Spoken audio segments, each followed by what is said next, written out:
Vamos lá, galera, nesse vídeo nós vamos falar como você pode aproveitar a crise que está acontecendo no Brasil, crise que muitas pessoas estão apavoradas com eles, mas ele esconde uma grande oportunidade de fazer seu patrimônio crescer e até transformar várias pessoas ricas nesse momento.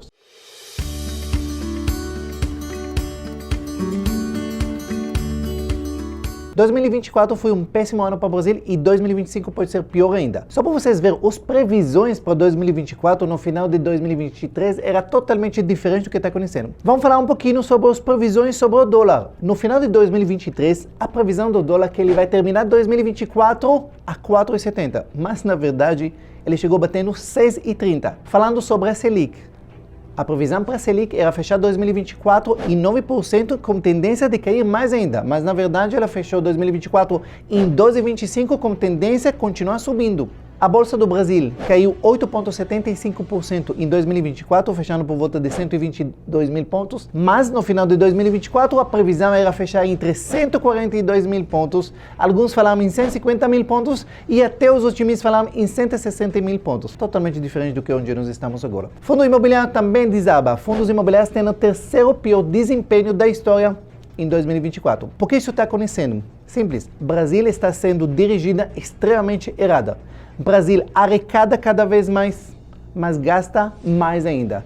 Gastos, só para vocês entenderem, gastos com previdência passa de 1 trilhão. Só de déficit da previdência estamos falando de mais de 400. O Brasil está com déficit nominal de mais de 1 trilhão de reais, o pior da história.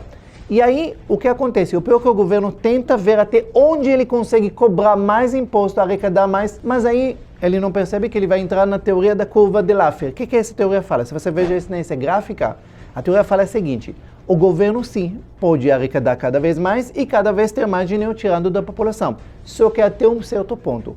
Nesse áudio que você está vendo no topo desse gráfico, não adianta aumentar mais. Por quê? Porque o cidadão ou empresário vai falar, pô, não vale a pena trabalhar mais, porque quanto mais eu trabalho, mais eu pago, então eu trabalho menos, ou obviamente aumenta muito a sonegação de imposto. Então acontece que de um certo ponto não adianta colocar mais impostos, porque vai arrecadar cada vez menos. E aí, como o governo obviamente não consegue arrecadar mais impostos, ou na verdade não consegue inventar novos impostos, ele vai tentar fazer outras coisas. Ele vai tentar melhorar a eficiência da arrecadação.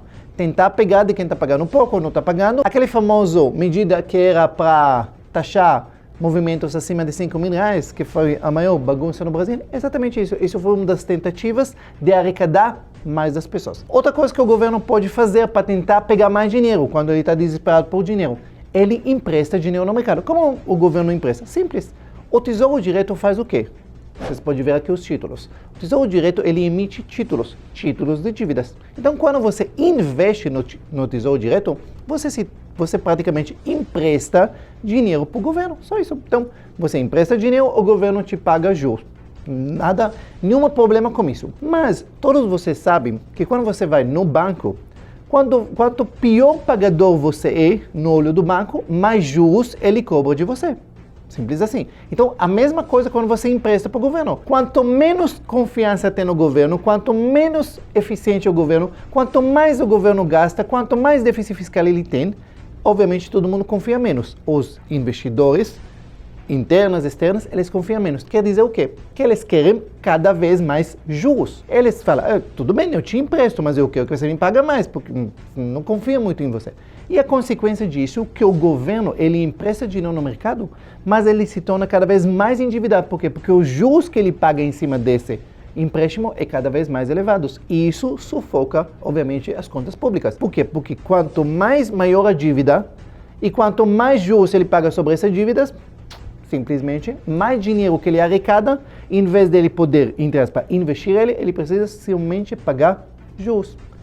Só para vocês verem aqui as taxas, você vê taxa do Tesouro Direto prefixados pagando acima de 15%. IPCA 2035 pagando 7,80%, gente. Isso é extremamente alto, isso é uma das taxas mais altas da história. Só na crise de Dilma, que daqui a pouco nós vamos falar sobre isso, que a gente chegou por umas taxas tão altas. E, obviamente, tudo isso abala a confiança do investidor, o dinheiro foge do Brasil.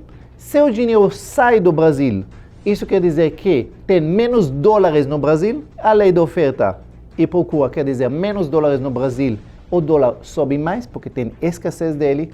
Obviamente, dólar subindo, a bolsa cai, inflação sobe, aí vocês entendem como a gente chegou para essa crise que nós estamos. Então, como sair dessa crise? Será que o Brasil tem uma saída? É muito simples. A saída da crise no Brasil, ela vem de uma única forma que tem que fazer: cortar gastos. Só isso. Quando você corta gastos, você muda tudo. Por quê? Porque se você corta gastos, você simplesmente começa a sobrar dinheiro. Você precisa emprestar menos dinheiro, você paga menos juros. E aí a arrecadação que você pega, ela não precisa ser tudo para pagar juros, ela pode fazer para outras coisas, incluindo para diminuir a dívida, que vai e você precisa pagar menos juros, e assim vai. E aí a economia começa a andar. Mas o problema é que o governo que nós temos agora, como Lula, não entra na cabeça deles esse negócio de cortar gastos. Por quê? Porque cortar gastos quer dizer tirar benefícios da classe que eles são mais beneficiados por eles e a classe que mais apoia eles no governo, tudo isso. Então, essa questão de cortar gastos não entra. Então, o que eles sempre acham que se eles vão tentar investir mais, gastar mais dinheiro, dar mais dinheiro para a população, para consumir mais e assim vai. Só que a gente percebe que isso não está funcionando. Mais uma coisa que muitas pessoas não entendem no Brasil, e tem várias pessoas que falam, não, porque se investe mais em infraestrutura, tudo isso, nós estimulamos a economia. Só que as pessoas não entendem que o Brasil tem uma particularidade, não só no Brasil, mas em muitos países, que os gastos obrigatórios do orçamento, ela é extremamente alta. No Brasil, 92% do orçamento de 2024 chama gastos obrigatórios. Quer dizer que o governo não decide muito o que fazer, porque eles são obrigatórios. Esses gastos, eles são determinados por leis, constituição, contratos e não podem ser cortados do jeito nenhum. Por exemplo, salários, benefícios de servidores públicos, isso estamos falando de 20% disso, previdência privada, 50% vai para isso, saúde e educação, essa parte vai 10%, programa social, Bolsa Família, todos esses programas vai mais ou menos de 5% a 7%. Então o que acontece? O valor que fica, mais ou menos que o governo, entre aspas, pode manipular, pode decidir para onde ele vai, estamos falando em apenas 6 a 8% do orçamento. Todos os gastos que eles estão mais flexíveis, como que o governo pode decidir em investir em infraestrutura, estradas, tudo isso, são muito pouco. Então, se o governo não vai cortar onde ele realmente gasta os 92%, o que ele vai fazer com esses 6 a 8% tem peso importante, mas não suficiente para salvar a economia.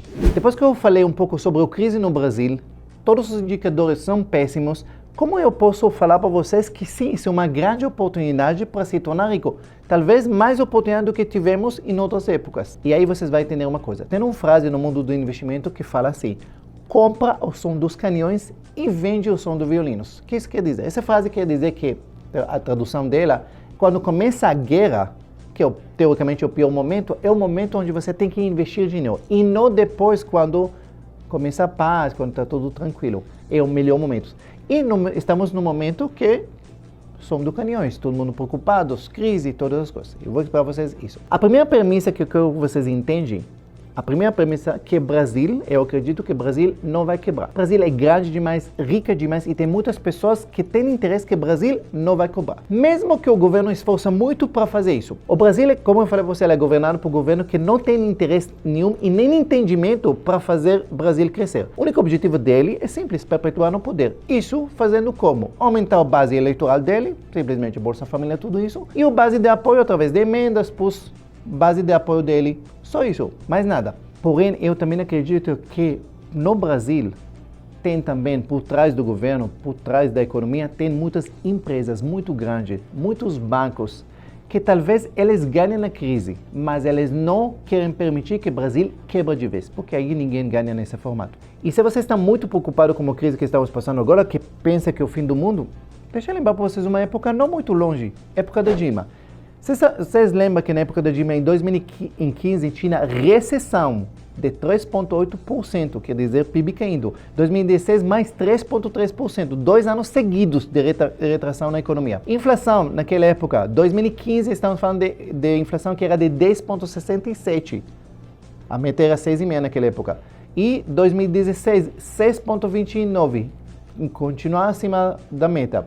Entre 2014 e 2016, as estatais brasileiras acumularam prejuízos acima de 80 bilhões. Na época da Dilma, a Bovespa chegou para a mínima de 37 mil pontos em janeiro de 2016. Porém, voltando para a época da Dilma, no momento que o mercado tinha previsão, no momento que o mercado tinha sentimento que coisas podem começar a mudar, que foi a época que começou a falar da impeachment da Dilma, algo que não é muito longe, que pode acontecer a qualquer momento, talvez agora, talvez daqui 6 meses, daqui ano que vem, mas também pode acontecer no momento que o mercado começou a ter uma percepção diferente da economia, as coisas começam simplesmente a disparar para o lado seguinte. E só para vocês verem, 2 anos depois do maior crise da época do Dilma, a Bolsa do Brasil subiu para 87 mil pontos, 133% de subida. Foi reto. Vocês entendem isso? Agora, bem, como a gente vai saber qual é o momento que isso vai acontecer? Ninguém sabe. E esse que é o grande lance. Então, o que fazer nesse momento de crise? Como pode aproveitar esse momento? Então, vamos lá.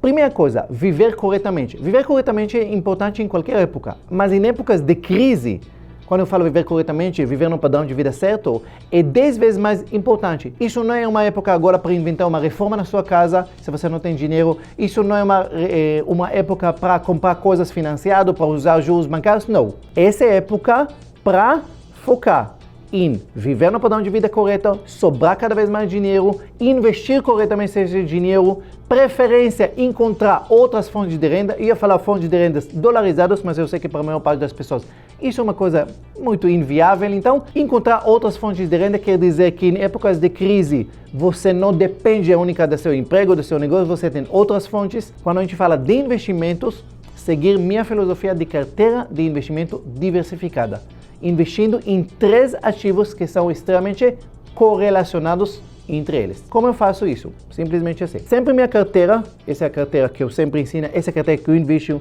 na minha mentoria, ela é diversificada em 3 fontes.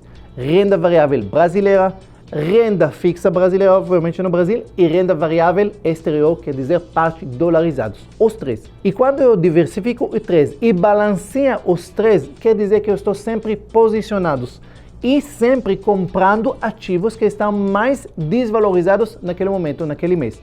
E a estratégia, anota para vocês, a estratégia certa de investimento, ela é tão importante quanto o ativo que você escolhe. E a estratégia certa, ela nunca tenta adivinhar se está caro ou está barato, nunca está adivinhando se é o momento certo ou o momento errado, é simplesmente aportes mensais constantes nos ativos que você acredita neles para longo prazo. E nesse formato eu garanto que eu vou sempre estar posicionado. E quando os ativos vão começar a reagir, eu estou posicionados. Porque as coisas, que seja claro, eles andam muito rápido pela perspectiva e não pelos fatos. Não precisa mudar governo, não precisa mudar algo na economia para a bolsa disparar ou para a bolsa cair. Basta a perspectiva muda. E a perspectiva muda por um segundo para o outro. Então, como eu não posso falar, não, é agora que vai mudar, eu sempre vou estar posicionados e quando as coisas vão começar a andar, as coisas vão. Vejam aqui um estudo que o Bloomberg fez durante 20 anos, simplesmente analisando ativos durante 20 anos. E você tem ele escolheu 3 ativos não correlacionados. Renda variável Brasil, renda variável exterior e renda fixa Brasil. E ele colocou, se eu investisse só na renda fixa, muitas vezes a pessoa fala, não, agora é 15%, vou colocar todo o meu dinheiro na renda fixa. Pode ser.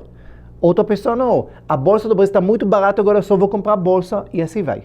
Ele deu que os maiores resultados foram quando a pessoa realmente diversificou nos 3 ativos, 30% em cada um deles e rebalanceou ao longo dos anos. Quer dizer, todo mês você compra um ativo que está mais embaixo naquele momento. Isso garante que você compra ativos que estão desvalorizados naquele momento. Agora, quais os ativos, Ben? Você pode escolher, eu posso escolher ações brasileiras, posso escolher isso. Se você não tem essa capacidade, essa habilidade, eu recomendo uma maneira bem simples, escolher ETF. ETF já é um fundo de investimento que já praticamente ele segue algum índice. Então, por exemplo, se você quer investir na Bolsa do Brasil, você pode escolher BOVA11 e DIVO11 e aí você já está simplesmente posicionado na Bolsa do Brasil. Se você quer investir renda variável exterior, você pode comprar ETF no Brasil, por exemplo, que são S&P 500 e VVB11, o ASH11 que segue os criptomoedas, Bitcoin. Se quiser, se você tem essa habilidade, você pode dolarizar sua carteira, a parte dela, esses 30%, você pode mandar para fora e fazer essa compra, dá para fazer. Quer dizer, você compra diretamente nos Estados Unidos, quem tem facilidade pode fazer isso também. E parte, obviamente, na renda fixa Brasil. Depois que você tem seu fundo de emergência, parte do investimento pode ser 30%, você vai colocar no IPCA+, e pré-fixados. Nesse formato, você garante que, nessa época de crise, quando tudo, entre aspas, está barato por causa do medo das pessoas, você vai comprar ativos, você vai acumular ativos que eles estão desvalorizados, e no momento que vai começar a valorização desses ativos, você pode ganhar bastante. E esses são os momentos. E você sempre vai ver na história que as grandes empresas, grandes investidores, a maior parte da fortuna deles, eles fizeram em momento de crise. Nunca fizeram grandes fortunas em momento de abundância, quando tudo sumindo. É no momento em crise, quando ninguém quer, quando o som dos canhões é muito forte, é o momento que você faz grandes negócios. Espero que você gostou desse vídeo e entendeu essa mensagem para vocês. Eu sei que muitas pessoas estão com medo de investir. Eu tenho medo que o governo, que isso. Mas se você está na mesma premissa que eu, que o Brasil, de um jeito ou outro, vai ser em algum momento dessa crise, é o momento de investir. Se você não está, guarda o dinheiro embaixo do colchão ou manda tudo para fora. Você que decide o que você faz com o seu dinheiro. Se gostou desse vídeo, obviamente curte, compartilha com outras pessoas e comenta aqui o que você está fazendo com o seu dinheiro agora, nesse momento de crise. Se você não está inscrito no meu canal, se inscreve e liga o sininho. Um beijo e até o próximo vídeo.